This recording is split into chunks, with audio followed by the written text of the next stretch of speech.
Have you ever noticed that sometimes having a little bit of money saved can make you more anxious than having nothing at all? Because when you're completely broke, there's no choice. You just live on autopilot. Pay what you can, push the rest aside, and move on. But the moment you start saving a little 1,000, 2,000, 5,000, something strange starts happening in your mind, you begin to feel fear. Fear of losing it, fear of spending it the wrong way, fear that an emergency will come and take everything, fear of going back to square one. And then a question comes up that almost no one asks. How can something that's supposed to bring peace start bringing anxiety? Why does no one talk about this? Why does it seem like the more you try to organize your financial life, the more worried you get? The truth is, this has nothing to do with a lack of discipline. It's not about a lack of control. It's not about being bad with money. It has to do with the way your brain reacts to money. Because there's an invisible point where everything changes a threshold where you leave survival mode and enter rational mode, but almost no one gets there. Not because they don't try, but because no one teaches the right path. And if you leave now, you'll stay stuck exactly where you are, saving, losing, trying again, without understanding why it never feels like enough. But if you stay until the end, you'll understand why your relationship with money feels like a cycle that never ends and how to get out of it without relying on willpower. Because the problem isn't how much you earn, and it's not how much you save. The problem is how your brain interprets every dollar that comes in and every dollar that goes out. And that changes the game completely. Now imagine two people. One earns little and spends everything at the end of the month. Their balance is zero. The other earns the same amount, but manages to save a little and ends the month with some money set aside. The obvious answer would be that the second person is more at ease. But in practice, that's often not the case. Because the first person has nothing to lose, while the second does, and that's exactly where the problem begins. The human brain wasn't designed to deal with a little. It basically understands two states. Either you're safe or you're at risk. And when you have a small amount saved, you don't feel safe, you feel vulnerable.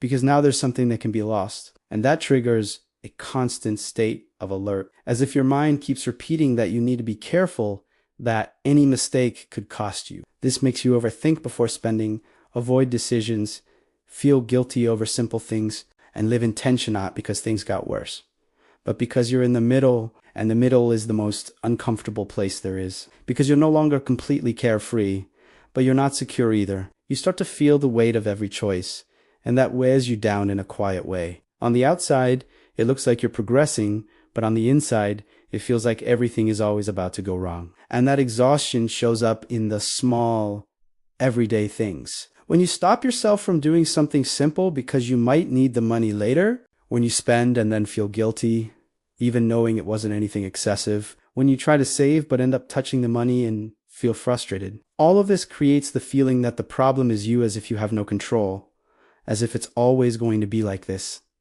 But that's not true. This is a broken system because you were taught that saving money is a matter of discipline, when in reality it's a matter of structure. When you depend on willpower, you will inevitably fail not because you're weak, but because your environment and your brain are working against you. And that traps you in a cycle where you try to save, become more anxious, make small mistakes, feel guilty, and start over. Over time, this turns into a constant weight of weight no one sees, but that you feel every day when you wake up, when you go to sleep, when you check your bank account. When you think about the future until you start getting tired. Tired of trying, tired of thinking about it all the time, tired of feeling like you're doing something wrong even when you're trying to do it right. And that exhaustion makes something dangerous happen. You start to give up little by little. Not in an obvious way, but through small decisions. You stop tracking your spending, begin ignoring problems, postpone important things. And without realizing it, you go back to where you started, not because you wanted to, but because you couldn't handle the process anymore. And this is where a truth that almost no one talks about comes in. There is a way out, but it's not by saving more, and it's not by earning more. It's by changing the role money plays in your life. Because right now, money is a source of stress for you when it should be a tool for clarity. And that only happens when you stop using money as protection against the unexpected and start using it for organization, creating a system where things are already planned, where small problems don't turn into where simple decisions don't become dilemmas, and you don't have to think all the time. Because the problem was never spending. The problem is having to decide all the time, and that exhausts anyone. And when you understand this, you start to realize that real relief doesn't come from having more money, but from having less chaos, from creating a system where your money already has a destination before you even use it, where one part goes somewhere you don't touch. Another covers your bills, and another is free for you to use without guilt. And that completely changes how you feel, because you stop negotiating with yourself all the time. Stop living in that conflict between wanting to enjoy life and needing to control yourself. You simply know what you can do. And when you know, the anxiety decreases. But for this to work, the system needs to be simple, because if it is too complicated, you won't stick to it. And if you don't stick to it, it breaks and you go back to the starting point. So it's not about creating something perfect, but something that works even on bad days, even when you're tired, because those are the days when the system needs to protect you. And this is where many people go wrong, trying to change everything at once, trying to control every detail, when what actually works is building basic clarity, knowing how much comes in, how much goes out, and where it goes, in a simple, direct, uncomplicated way. Because if you have to think too much just to understand your own financial life, something is already wrong. And along with that, there's another silent trap, the pursuit of perfection, that need to always get it right, to always make the best decision. At first, it seems like maturity, but over time it becomes a burden, because every choice starts to require analysis. Every expense becomes a conflict. Every decision becomes a weight.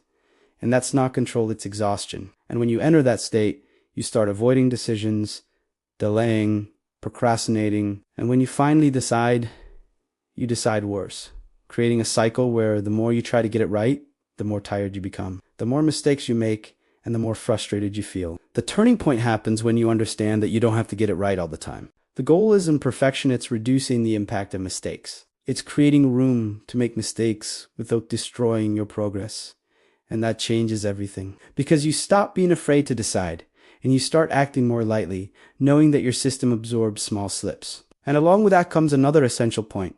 Stop seeing pleasure as the enemy, because the problem isn't spending. The problem is using spending as the only way to relieve emotional exhaustion. And when you try to cut that off completely, the tendency is to explode later. So the path isn't elimination, but conscious inclusion, making room for enjoyment within the system, without guilt and without excess. And when all of this starts to come together, you realize that money stops being a constant problem and becomes something simpler, more predictable, more manageable. And that changes your mind, because you leave reaction mode and enter decision mode. You stop putting out fires all the time and start anticipating problems. And that leads to a rare state where you're no longer living under constant pressure, but with a light sense of control, not rigid control, but a quiet control sustained by a structure that works even when you're not at your best. And it's at this point that you understand the goal is never just to have money, but to have peace of mind. Because without that, even with more money, you'd still feel anxious,